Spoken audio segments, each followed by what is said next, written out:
Hi, my name is Kenneth J.S. Mutiar, and I'm here for today to report our main topic, labor migration in the OFWs and the pandemic.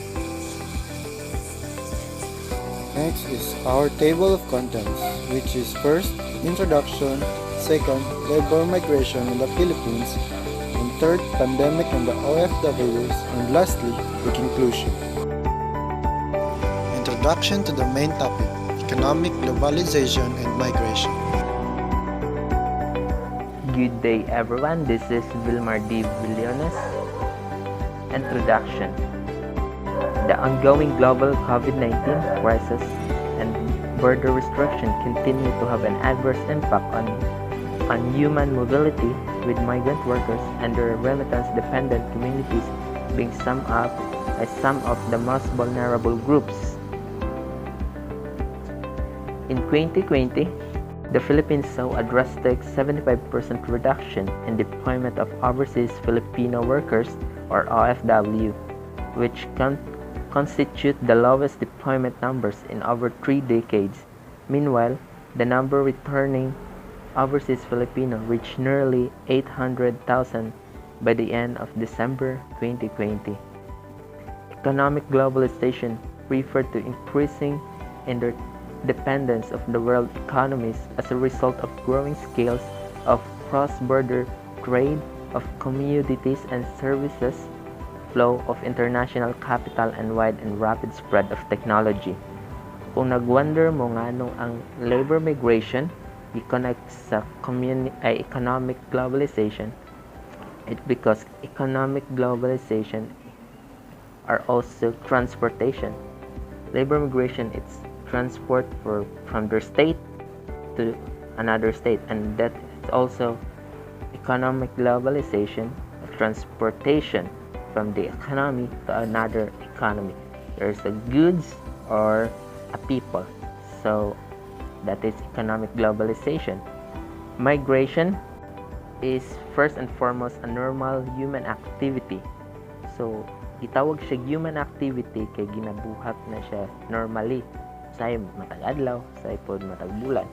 Ang human being have always moved from one country locally and place of a residence to settle the another. We tend to migrate from homes of our families or guardians into our own homes.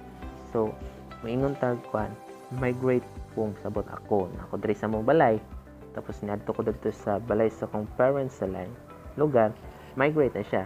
Balag dili siya laing bansa or kwan, migrate yapon na siya. If ako pod, kung na akong pamilya sa laing bansa, putang na to na sa laing bansa, ay moadto po dito, migration yapon tawag ana. Ang uban pong isa ni sabot na naka-common ani diri sa tong pamuyo karon. Ako diri sa Fuentes.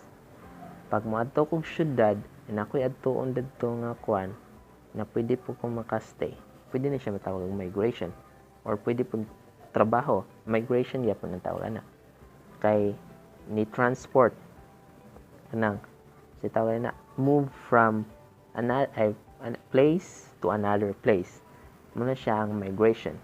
O mora na tanan, o ako na ipasa akong report, ang sunod nga report sa akong isa ka kauban. Hello, my name is Kenneth J.S. Mundiar, and I'm assigned to report this labor migration in the Philippines.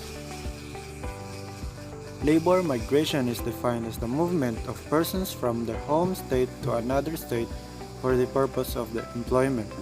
Today, an estimated 86 million persons are working in the country other than their country of birth. In other words, may mga tao na moadto sa laing bansa para lang makatrabaho. Despite the efforts made to ensure the protection of migrant workers, many migrants continue to experience numerous problems, particularly more vulnerable groups. Mostly, ang affected ani na mga numerous problems are the female workers, mga bae na domestic workers o mga lower skilled workers. For example is construction worker, and there are many abuse na madunggan nato sa social media, just like for example nagi kulata sa amo or palaya sa amo sa balay, and other else. Next is push and pull factor. Push factors are the reason why people left the Philippines, such as persecution, fear, natural disasters, poverty, and unemployment. So, possible daw na mohawa ang isa ka tawo ug mobalhin sa laing lugar tungod kay i-persecute siya. Pasabutan na is kanang daog-daog siya sa own country niya tungod siguro sa iyang race or iyang gender. And also fear, kanang fear is tungod ng naay unpaid debts, for example ana mo na o natural disasters which is pinungdan sa walay shelter bantog ni bali na sa katao katungod siguro kay nagkaila sa laing bansa, poverty and unemployment. So kani ang most na reasons sa mga domestic workers or migrants na nagatrabaho dito sa laing bansa. Pull factors are the reasons why people move, for example, to the United States of America para makakita og freedom, safety, stability, and new opportunities. Sa push factors is napugos siya mo na ang reason, and sa pull factor is ang reason is interesado siya or nainganyo siya ana na place bantog ni migrate siya. Factors which motivate people to move can be classified into 4 factors, which is economic, political, environmental, and social reasons. So these are the list of examples of push factors and pull factors. Next is the example of political and economic factors. First is push factors. The Philippines were colonized by Spain as part of the Spanish East Indies from 1565 to 1898. In 1793, they established a trade route from Manila to the U.S. part of Acapulco. Next is the pull factors. The Manila men were the first Filipino immigrants who made their homes in the bayous of Louisiana to seek a new life and freedom from Spanish rule. Next example is environmental factor and its pull factors. The Mount Taal volcano erupted in the Philippines in 1911, causing 1,335 deaths, destruction, and homelessness. A year later, a 7.5 earthquake struck northeast Mindanao, resulting in the widespread landslides and serious damage. Its pull factor is Filipino immigrants choose to find more fertile land, escape hunger and disease, and find new homes and safety in a more settled climate and environment. Push factor in economic. The Philippines featured high unemployment in the 1930s.